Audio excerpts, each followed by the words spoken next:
O Allah, guide me among those whom Thou hast guided aright, and preserve me among those whom Thou hast preserved, and befriend me among those whom Thou hast befriended. Bless me in whatsoever Thou dost grant me, and deliver me from the evil of what Thou hast judged. Surely Thou judgest, and none can judge against Thee, and he whom Thou befriendest is not disgraced. Blessed art Thou, O Lord, and exalted be Thee above what they set up besides Thee. I bear witness, nothing deserves to be served besides Thee, and I bear witness that Muhammad is Thy servant and apostle. Amen.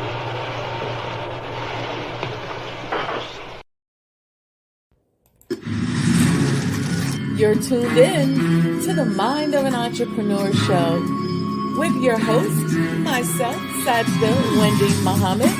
I am a multi-million-dollar business developer. I have developed business and real estate around the world, and I want to share with you my mental strategies, my technical strategies, and how I made it in the world of business. So I don't teach theory. I tell you about my life and introduce you to people who can also share with you what they've done to become successful. This is a practical show. This ain't a theory show. You don't want to miss it. So stay tuned.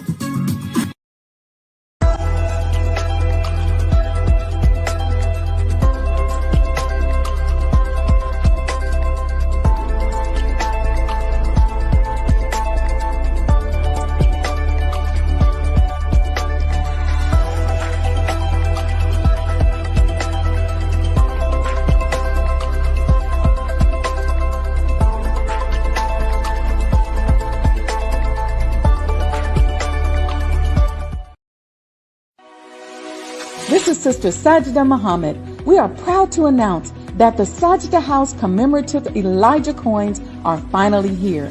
As we renovate and restore the former home of the most honorable Elijah Muhammad, we have recycled the old copper gutters and downspouts and created a 1 ounce 39 millimeter coin made of 100% pure copper. Each coin is professionally graded and has its own barcode and registration number. This priceless heirloom, made from recycled copper from the messenger's home, is now available at sajdahhouse.com.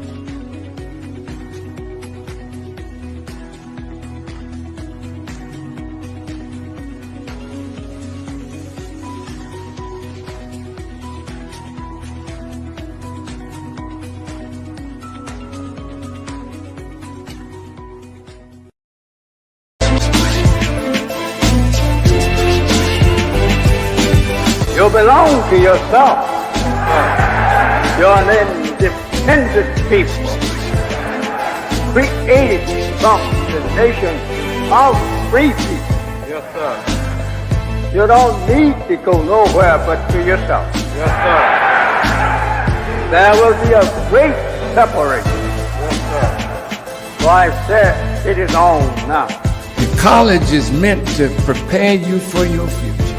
That the time dictates that if we don't do something for ourselves as a people, we will be destroyed.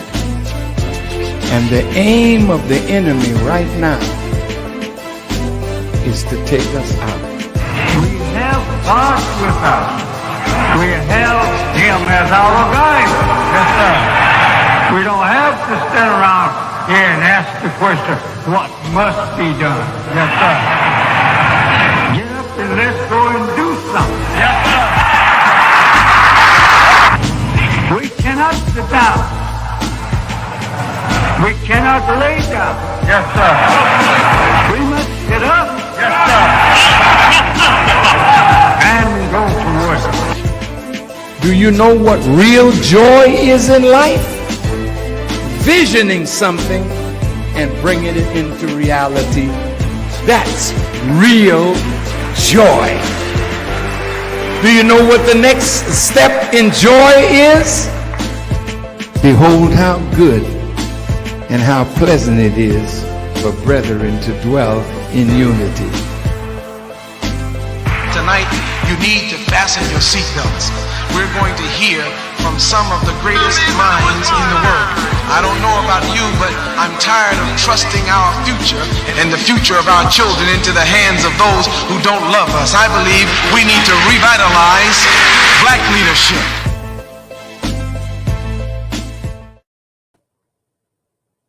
Assalamu alaikum, peace and blessings, family. Greetings, grand rising to you. Welcome to the Sajdah Saturday Morning Coffee Talk, where we talk about life, love, and business.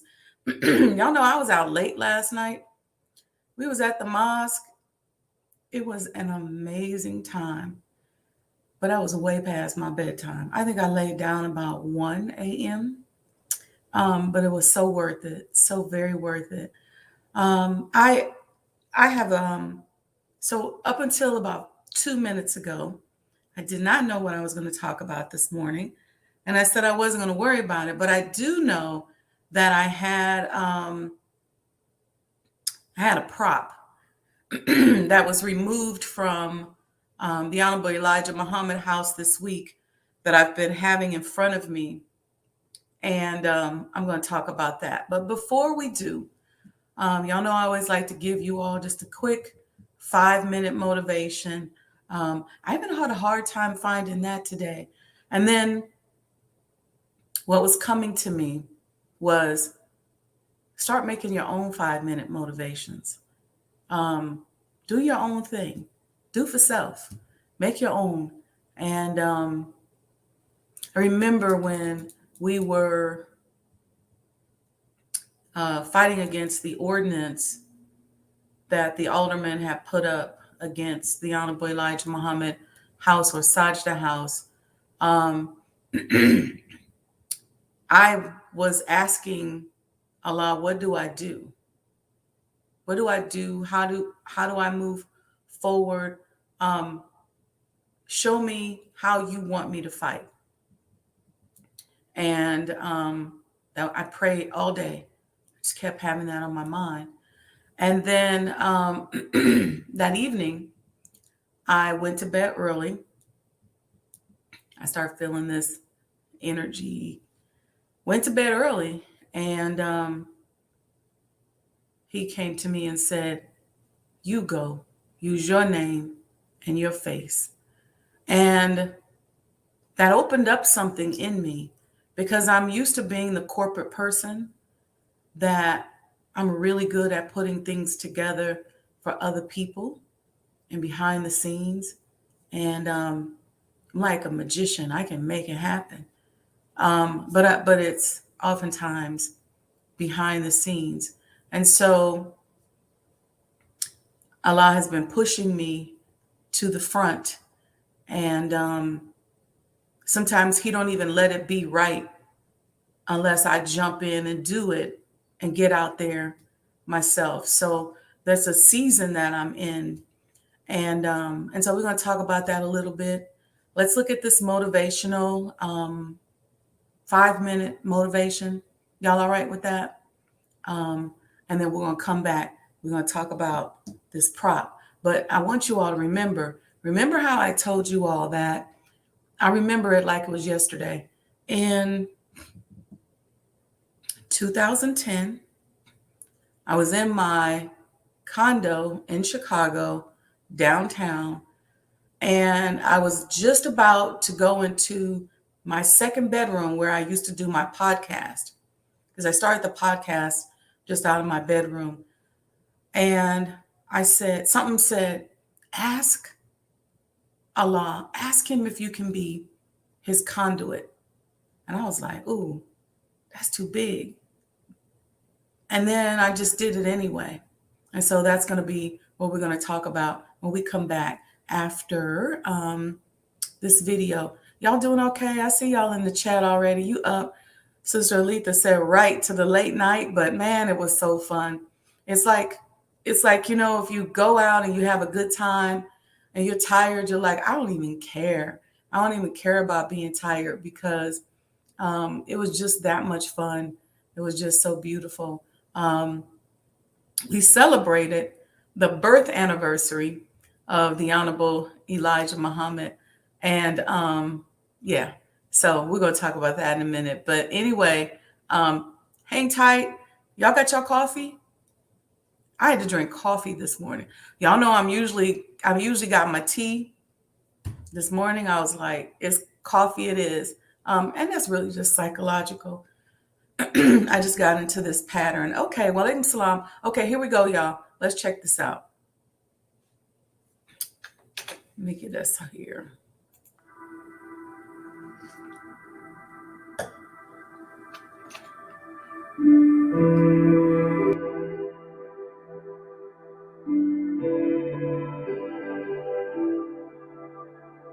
Life will always give us some questions.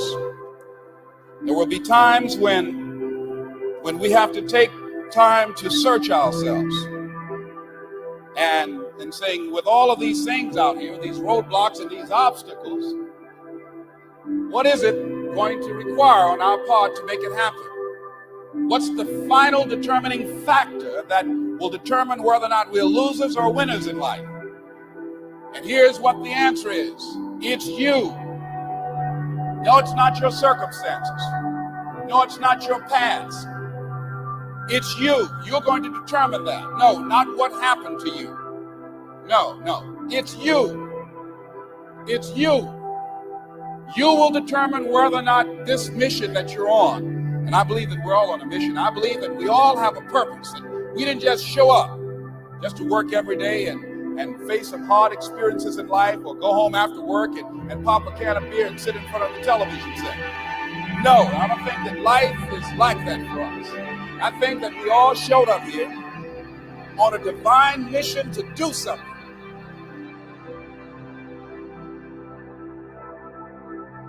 See, all of us have to begin to work to overcome certain things that we have picked up along the way in life.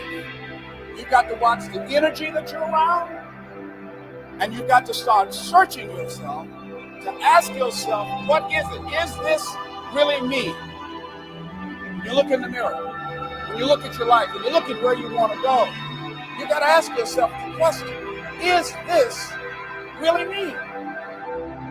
Samuel Smiles says, life will always be, to a large extent, what we ourselves make it. What we make it. What you make your life. Not what circumstances will make of it. Not what other people will make of it. But what you make of your life. That's what your life will be. Not what other people say it will be. Not what the environment will try and dictate to you. No. What you make it.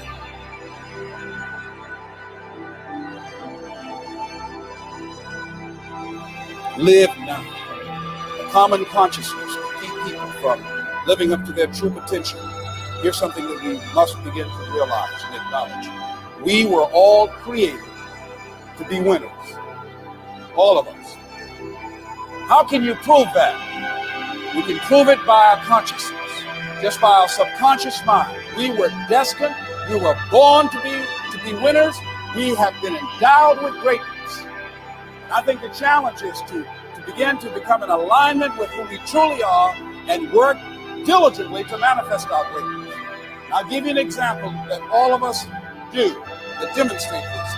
If you ever dream, whenever I had any dreams, I've never been an athlete before, but anytime I have any kind of dream about sports or movies or anything, I'm always the star. A friend of mine, she did her father's eulogy, and people were amazed at her, how they knew that she was daddy's little girl. They knew that they were very close, inseparable. And I asked her, how did you handle that? How did you do that? Because everybody knew that was not only her father, but her closest friend. And she said that the day that he died, she said she was in his room and she was talking to him. You know, she said, Daddy, I love you, but I'm a big girl, and as much as I want you to be here, I want you to do what you want to do. But I must tell you, Daddy, I love you and I'm going to miss you.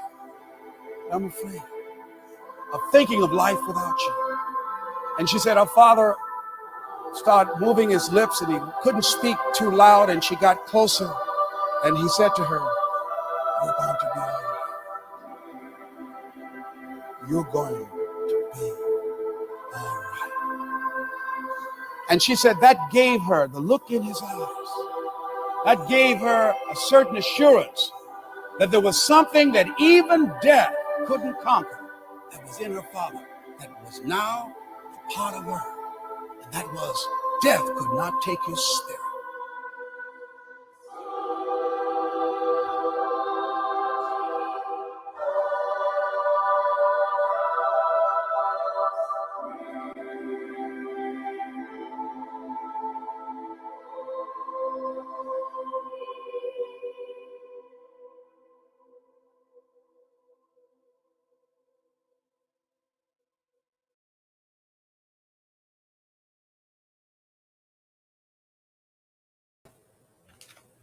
Y'all see that? There's no greater agony than burying your untold story inside of you. It's why I do what I do, because at the end of the day, we're not trophies. We don't just sit back there on the shelf and look good. God didn't bring us through and help us to become survivors just so that we can just sit around and brag about it. It's for other people. It's for us to share. And you may look at me and say, I don't have a story like Sister Sajdah. No, you don't. But you have your story, your authentic self. This is your journey.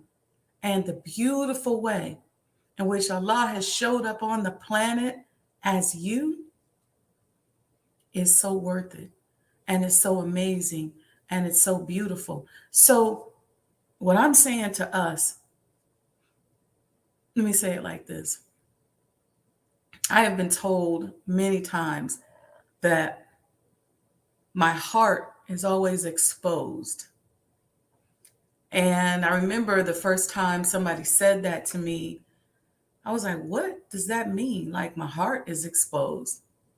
And now when I hear it, somebody said it to me recently, like, I just, your heart is always exposed. I said, well, that's who I am. That's how I wear it. That's how I do. I've learned that to be mindful, right? To be on post and on guard of my authenticity. But at the end of the day, I can't be anything but myself. And I don't even like being around people that don't allow me to be myself. Like, for example, I like to give. I like to do things. And if I'm out, I see something and I say, oh, I can pick this up for so-and-so, or, oh, this is really cool. Or sometimes I'll just cook and say, hey, I made this or that. You want some? But if there's somebody around who's just going to take advantage of that and not see that as a loving gift and as a part of who I am, I don't like having those people around. But if it's somebody who's like, yeah, I appreciate that. That's an example of having that kind of person around. So let me tell y'all this week. So you all know we're still working and raising money for the renovation and restoration of the Most Honorable Elijah Muhammad using these commemorative Elijah coins. And type in the chat if you already got your coin. I just want to see how many of you all in the chat have your coin. I think I recognize the names that you all have yours. Encourage someone today to go and get their coin. Follow me on Instagram at Sajdah House or at Mo Today Universe and repost something about the house. I'm trying to create these really cool and attractive videos that you all will like to repost and help me to engage other people. Because, what happens is we get shadow banned by the algorithm, right? These are information. This is a data-based economy. And you all know I talk about that all the time. Okay, I see Brother Timothy says we have ours. Praise be to Allah. Anybody else that has theirs, I really, really, really appreciate your support. So I was there this week, and I decided to sit on the back porch and work. One of the priests that lives next door, who was there during the time of the Honorable Elijah Muhammad, talked about how he would sit on the back and on the back porch, and how he would walk around in the back. And I thought, I'm just going to do that today. So the utility company was working. If you follow me, you saw I posted them up on the pole. And there's a electrical transformer in the back that the Honorable Elijah Muhammad put up when he built the palace. So it's a very powerful transformer that allows us to create phased electrical currents into the house. And so I won't go all deep into that, but suffice it to say that as an engineering marvel, the Honorable Elijah Muhammad was ahead of his time. You don't have a lot of people doing that in residential facilities in the 70s. So about maybe 6 months or so ago, and this is how Allah works. It's just like the sewer, right? I had somebody come and test the sewer, and they told me, "Oh, the sewer is good," and I kept saying, "But where's my pictures?" Well, they said, "What do you mean?" I said, "I want to see pictures inside the sewer." See, that's the kind of detail that I'll get into. I want to see it. No pictures. Go back. Let me see the pictures. No pictures. I said, the sewer ain't good. Sure enough, we dug it up, and there were trees and branches growing through the sewer. So with this electrical transformer back there, I was always wondering if it was going to be enough. And that really wasn't the question. It wasn't. What happens is Allah will put something on my mind, and sometimes I'll add maybe the wrong question to it. Sometimes I'll just follow it. But something just said to me, something's up with the transformer. And sure enough, it went out, caused sparks and a little bitty fire on the pole, which is way back behind the coach house.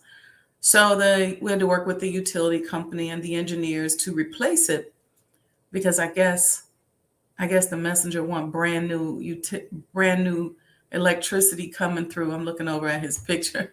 I feel like he's laughing. I guess he wants brand new electricity coming to the houses. So when the guy went up on the pole, he was walking back, and he walked over to the porch, and he said, "Oh, I don't know if you want these." And so he gave me 2 of these blown out fuses. I was taught very early, as a very young Muslim, I look for Allah in everything. So what I've learned, that was one of the best practices that I could have ever begun in my young adult life, because every time, as soon as I think I found God, I'm still looking, and he shows me himself again and again and again and again, and in a different way. So I think I get this, think I understand something, and then he shows me something else. I think I know. And he's like, "Nah, you don't know me, sis, but keep looking for me." And so that's really the journey that I've been on my entire life. I'm just looking to discover more and more of Allah. So I do it in looking at myself. I do it in every single thing. Like, if you're around me, you know me. I don't care if it's a number. I don't care if it's how the sky looks. I don't care if it's how the moon glows. So the fact that I'm sitting on the porch and this brother, who's one of the engineers for the utility companies, brings me this fuse. Now, remember, in 2010, I asked Allah, well, I felt urged to ask him, please allow me to be your conduit. It came to me so quickly, I had to go back and look up a conduit and a fuse, and I had to just get into that. But what was crazy, not crazy, but just so beautiful of Allah, is that I was sitting there on the back porch and I said, Allah, this project is not moving at my pace. I get it that it's moving at your pace. And so my job is to help close the gap between my space and my pace and your pace. And that means a lot, because my pace is the contractor's pace, the bill collector's pace, and your pace. And I said, but it's just evolving so beautifully that I just want more of it. I want more of you. I just want more of it. And then I settled down, and then I did a little meditative prayer. And I said, but as long as I can be your conduit. And I let it go. And then I got a phone call. So I'm sitting there on the back porch. I got my earpiece in my ear. Somebody video called me. We're talking about a project and something that we're working on. And the guy walks up to me and gives me this. I looked at this and I said, look at here. So look at this. Check this fuse out. It's all burnt out. You can see it, right? On both sides of it, you have copper. On this is copper, and this is copper. We all know copper does what? It is a conduit for electricity. And so in this case, with this device, if you will, you could consider this middle piece yourself.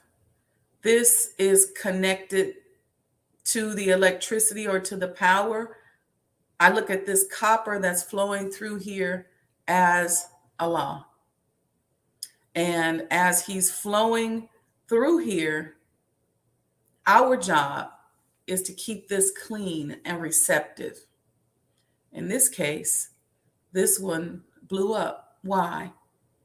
It blew up possibly because the power that was coming through it was too much. And the inside had broken down and is no longer clean.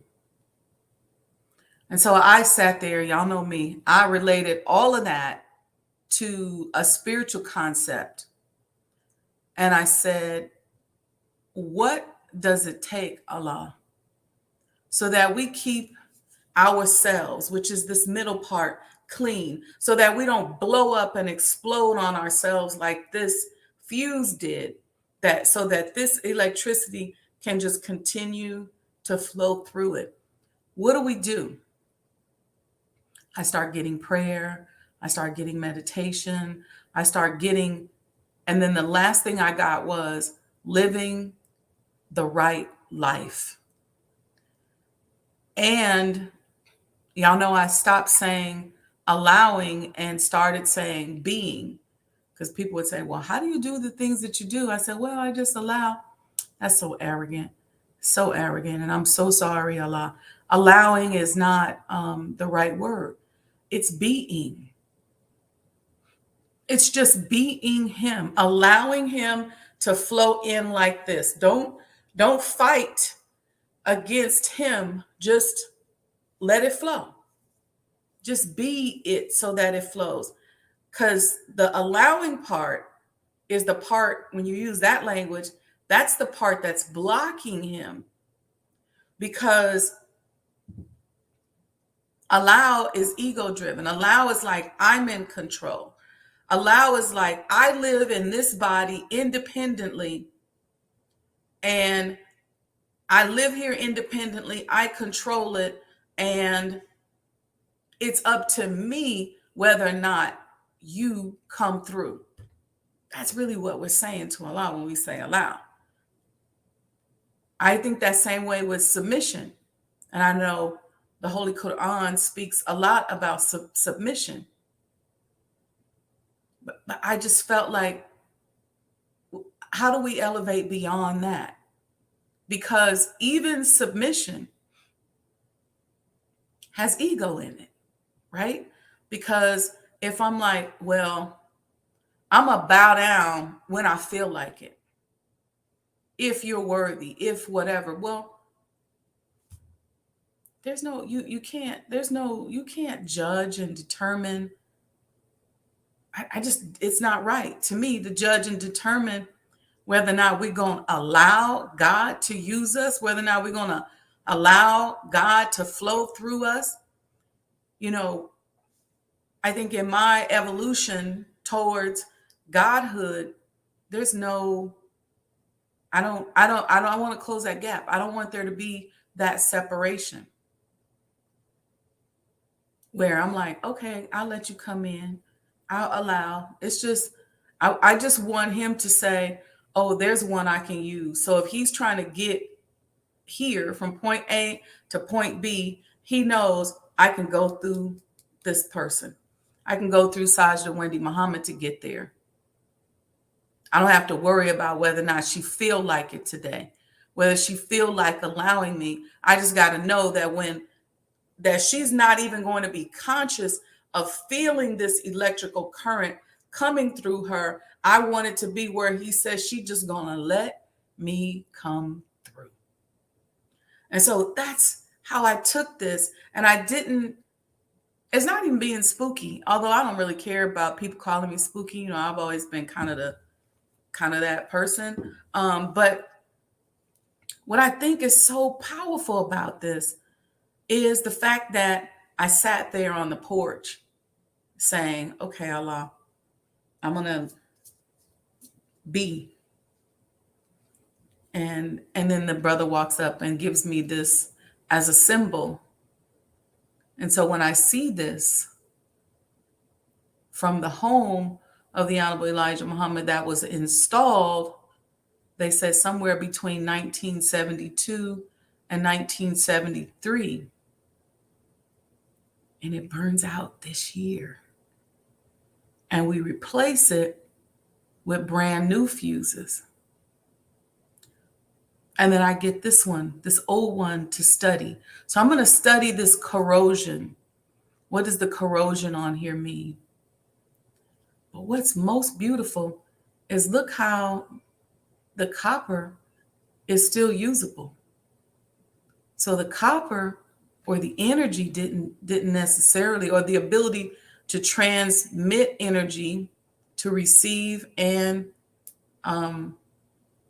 release, didn't necessarily leave. It's just this inside part that's blocked. So we're going to look at this. I'm seeing 5, 10, there's 10 screws. But anyway, I just wanted to share this prop with you all. I thought it was cool. It might just be the nerdy engineer in me, but I liked it. My mom's probably saying she's such a nerd. I know, she knows I'm a nerd. She's probably on here going, and shout out to my mother, because let me tell you something that is so beautiful.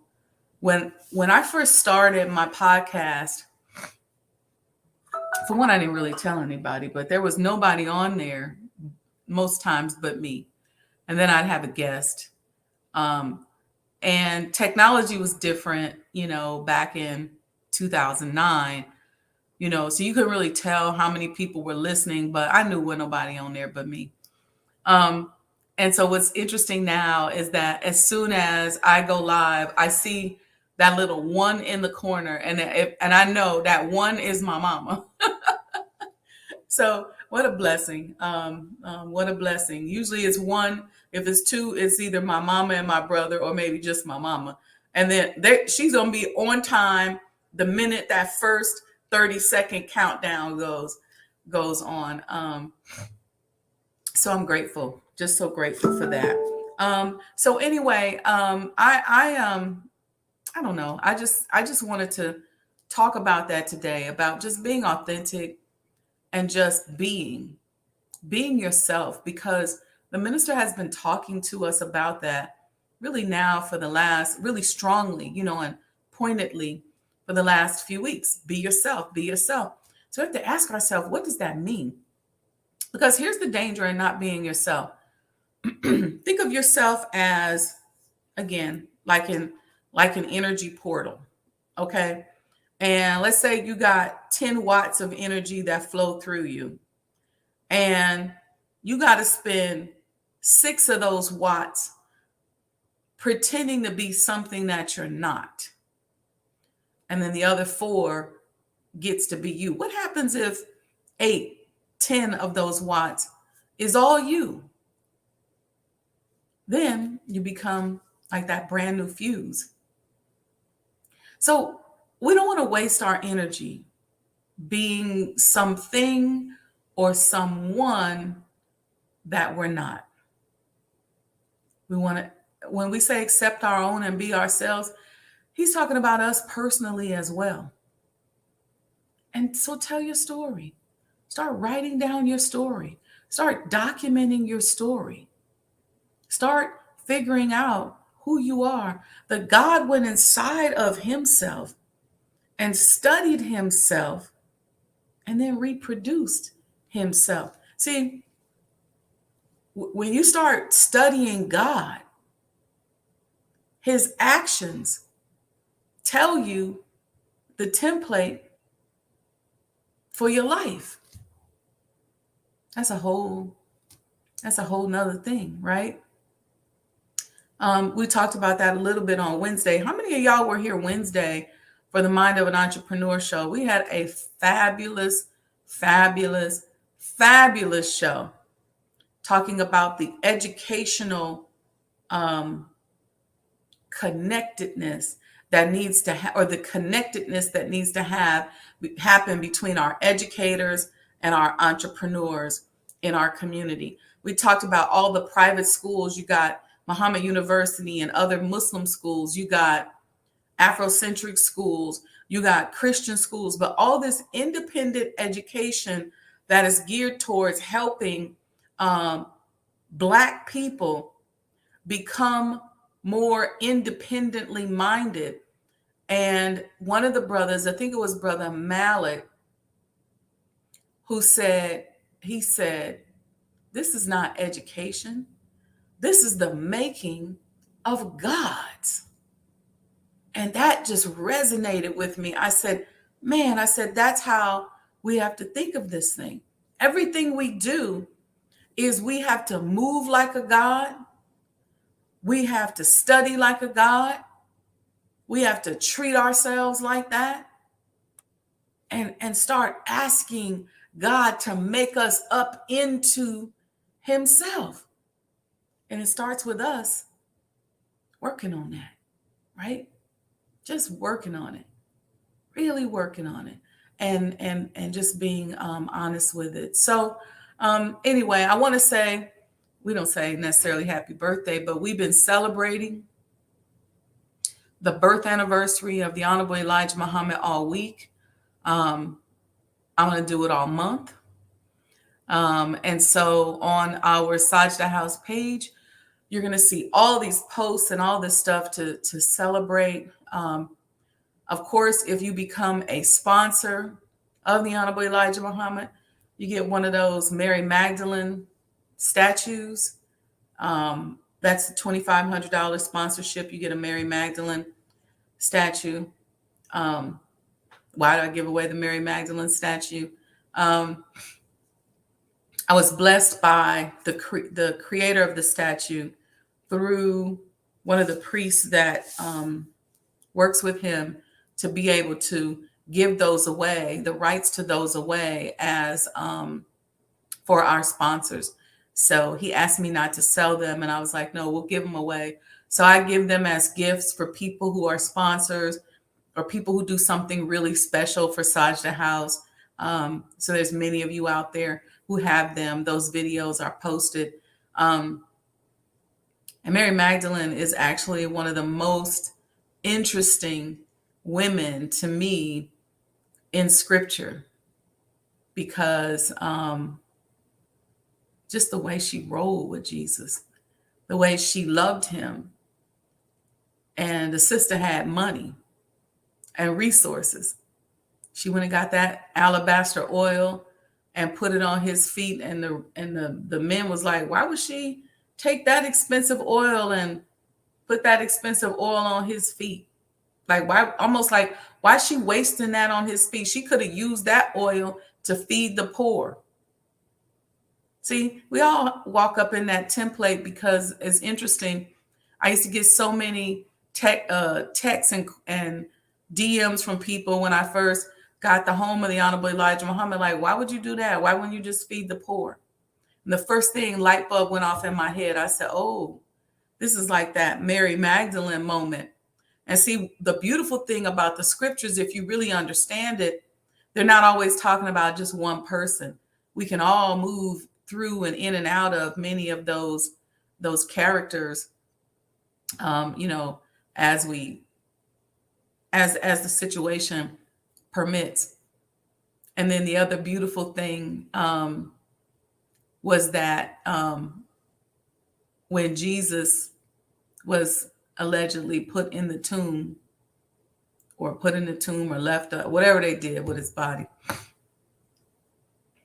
and Mary saw him, she went back to the disciples and said she just saw the Lord. They was like, girl, please, girl, if you don't sit down. They probably was like, if you don't get your spooky self out of here. That's probably what they said to her. But she was adamant. And she went on. We don't know a lot about the rest of her life. I spent some time chasing her down in Europe and I went to a couple of the churches where her followers worship. And I'll pull out those notes one day and share what I learned from them about her. It's very powerful. Just her word and the authenticity of her word and how she represented him and was such a star of his. It's such a beautiful, beautiful, beautiful story. It reminded me, last night I was thinking about, and I'll tell you all this last story, but I was thinking about a conversation I was blessed to have with the Honorable Elijah Muhammad, and not the Honorable, the Honorable Elijah Muhammad, but it was through the Honorable Minister Louis Farrakhan. And it was right after the Swan song.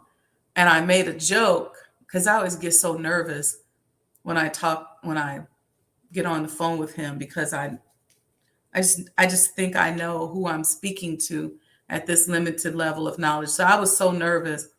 I made this goofy joke.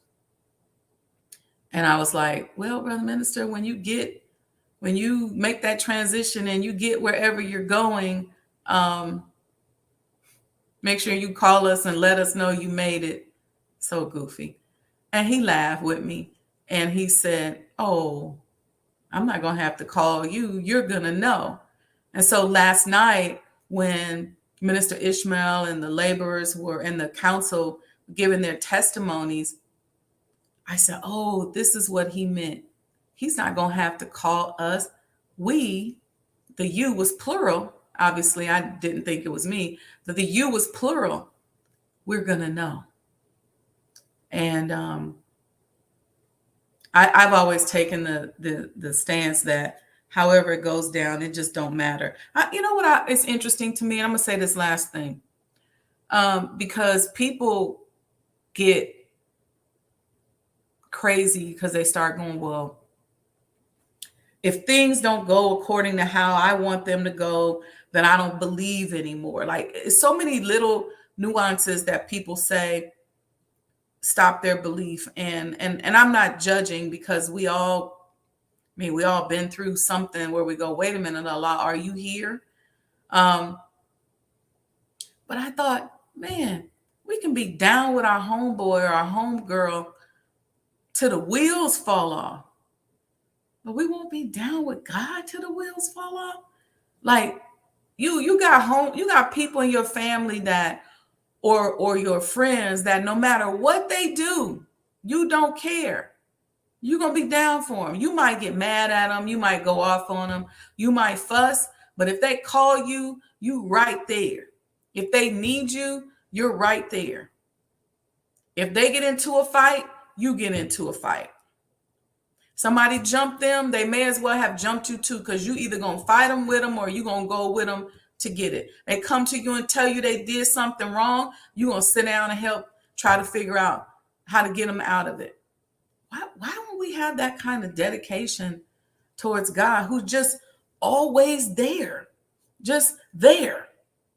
Like, why don't we? I don't understand that. So to me,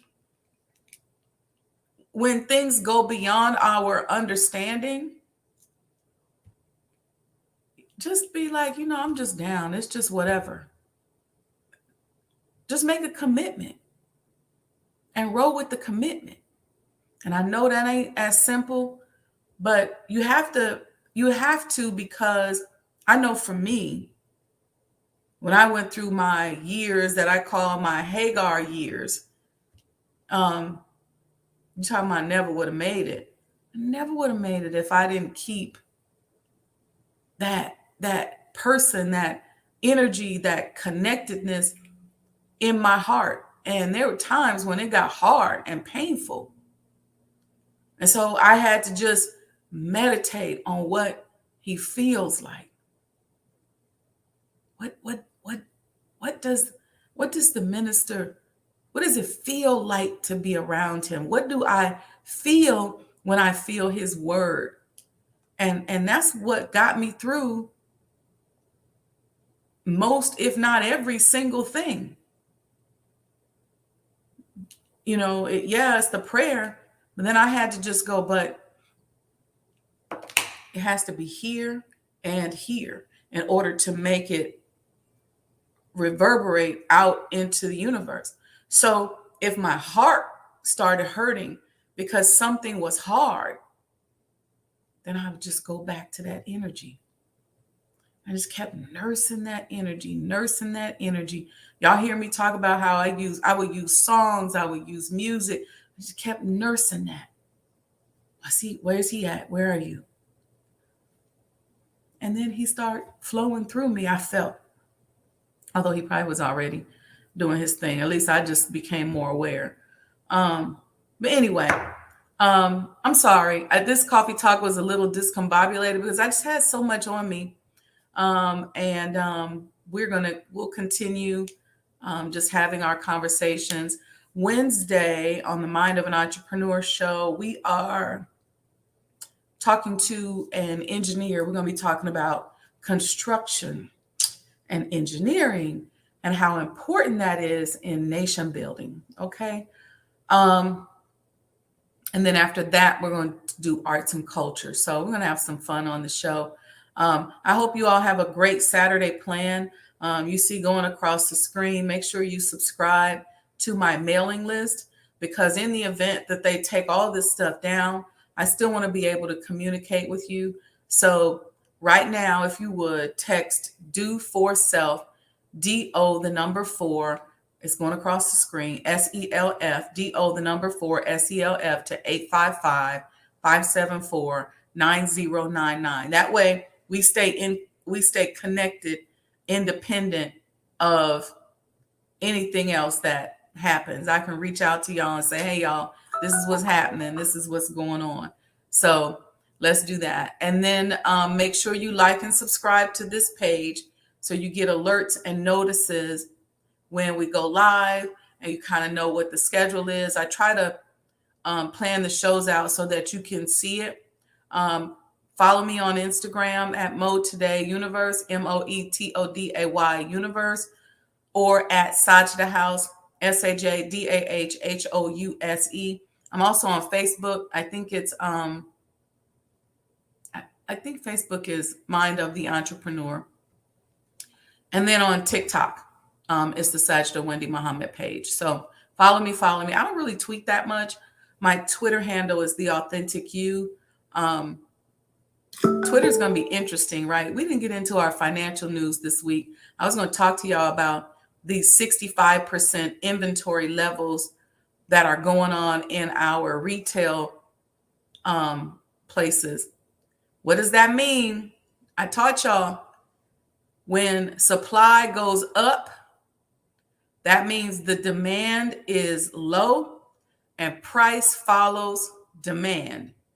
So if you're looking right now for something that you really need, don't just go run out there and give these people your money and fuel their economy for no reason.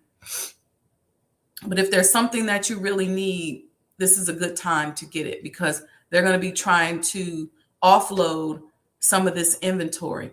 And you have to be patient, because then there's all these labor shortages. I don't know where everybody's working or how they're taking care of themselves. I didn't get the memo. But a lot of people are not working. So companies are really short. So we didn't get to talk about that labor shortage, but we'll come back, and I'll do some lives where we'll talk about what's going on in the economy. I want to talk about some of the evidence that happened this week with some of these cases that came out about the impact of this data-driven economy. We'll talk about that. But there's a bunch of economic stuff that I didn't get to talk about today. I just didn't really feel like it. But we're gonna dive into that: the inflation rate, the inventory rates, the interest rates, what the GDP looks like it's doing or going to do, and the markets, and also some of the stock that began to plummet. And so that's going to be interesting. We'll have that conversation, because what we do is we always take that information and apply that to what we know, and we move accordingly. Because I want to say this before we go, these economic conditions and all of that stuff is just a math problem. And so if you look at it as a math problem and think about how you're going to solve the math problem, you can make it. Listen, God didn't come here. We're not doing all this studying and learning to go circle the drain with these folks.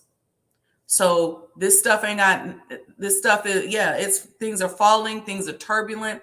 They're trying to hold it together. They're using their voices. They're using data, doing everything to hold it together. You got this war going on in the East, which impacts the economy. You got unemployment, which impacts the economy. You got inventory levels and the retail industry, or the retail process that impacts. You have the housing situation that impacts the economy. But the more information you know, you just know the variables so you can solve your math problem. So people ask me, and I think people probably think this is arrogant. And say, well, what's the gas? What's the gas in Chicago? I don't know it. Not just because I drive a Tesla, but I don't know it. Why? Because I actually don't care. Why don't I care? Because I'm not praying for God. I'm not sending a prayer to God based on how you price the gas. I'm sending a prayer to God saying, God, no matter what happens, help me to have what I need so I can get the gas and get wherever it is you need me to go. So I don't care if they say, show up at the gas station with 20 of these coins. Then I'm praying for the 20 coins. I don't care if they say show up at the doctor's office and in order to pay for your visit, you got to have a basket of apples. I'm saying, Allah, make sure I got the apples. If he says, hey, you know what? Ain't getting ready to be no food. Make sure I got access to food. Make sure I got my beans and my navy beans. So I don't look at things in terms of what the manipulators of this market and economy are doing. I just know it and I factor it in as part of the math problem if it's something I'm trying to do. So if I decide, well, hey, I want to buy a new residential property. All right, what's the conditions? What's the math problem I need to solve? You tell me I need this, this, and this. You tell me I need this amount of money. I need this amount of documentation. I need this amount of this or that. Then that becomes part of my math problem. I don't care if y'all say that everybody else and all the other black people that y'all put these data out, oh, the black people can't buy houses. No, I can because I'm a mathematician. And I'm going to figure out what the math problem is. So I don't care about that. I just care to the extent that I need to know so that I know the variables. So when I put my equation together, I can solve for the right component. X equals, I need to be able to figure out what X is. How do I back into that mathematically? So I want to be able to get the right product. So I want to take your mind off of what they're doing on television. I want to take your mind. I was looking to see what time it is. I want to take your mind off of all of that because we get so emotional. People watch the news and their blood pressure get up. People hear something and everybody starts panicking. It ain't about that. See, the Honorable Elijah Muhammad he taught us about how history is written. He said that the scientists read the people's mind 25,000 years ago and then wrote history, and then we walking into the history. So where we're living right now, how we're living right now was written 25,000 years ago. See, the colonizers who've only been here a short period of time, when you got a colonized mind, you think you making history. So you think you're so arrogant, you think that what you do becomes history. But if you really understood history, you understood that we're just walking through what was written 25,000 years ago. And that what we're doing now will dictate what happens in the next 25,000 years.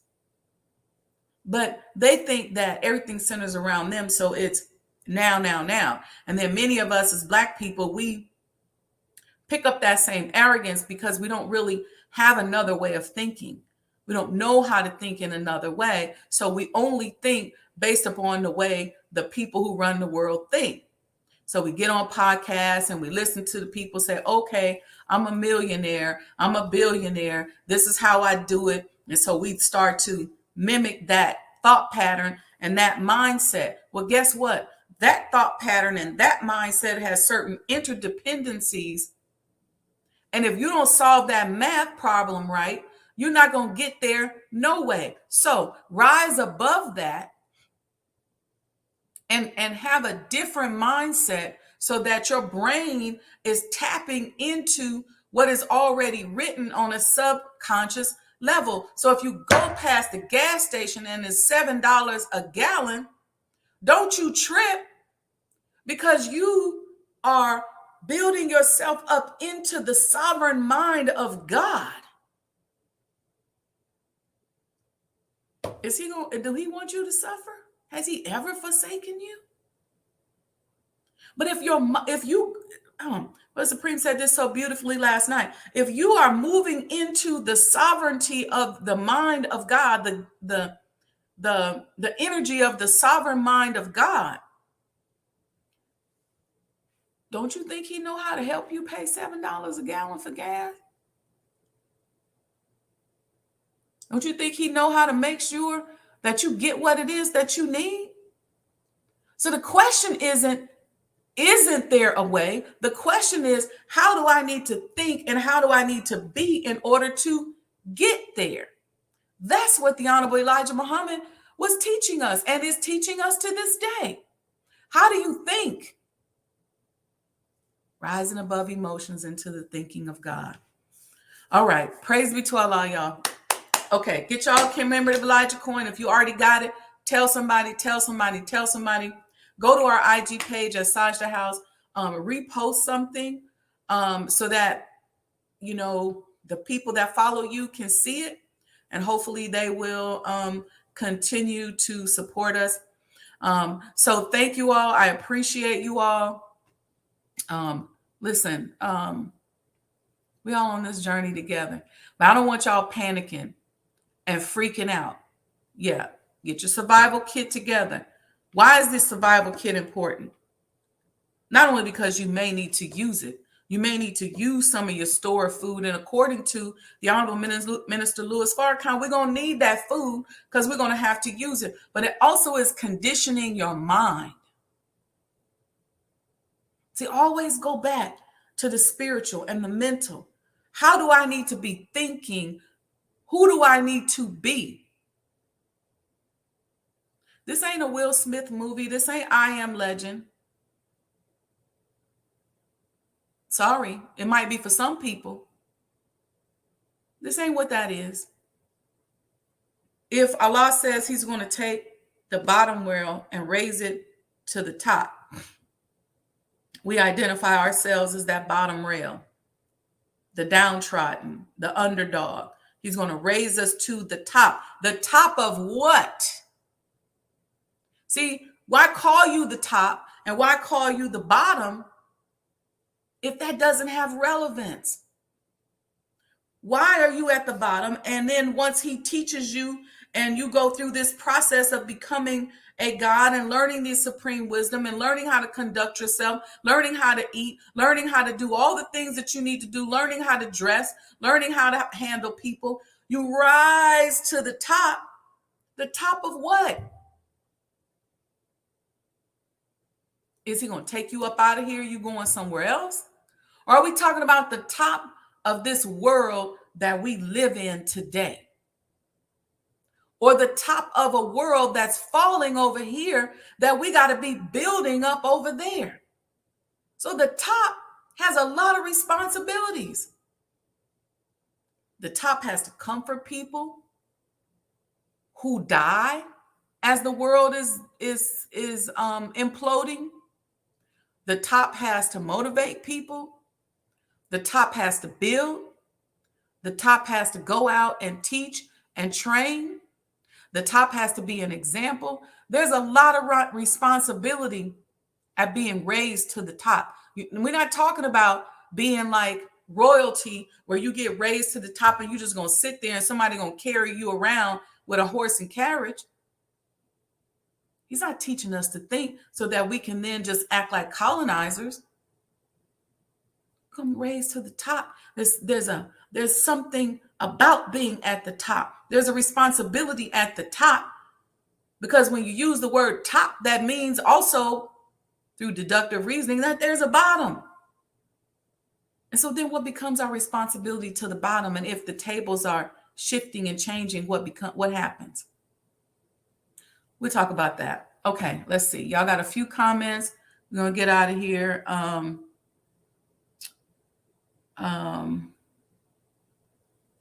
Somebody said, give a serving to 7 and also to 8, for you do not know what evil will be on the earth.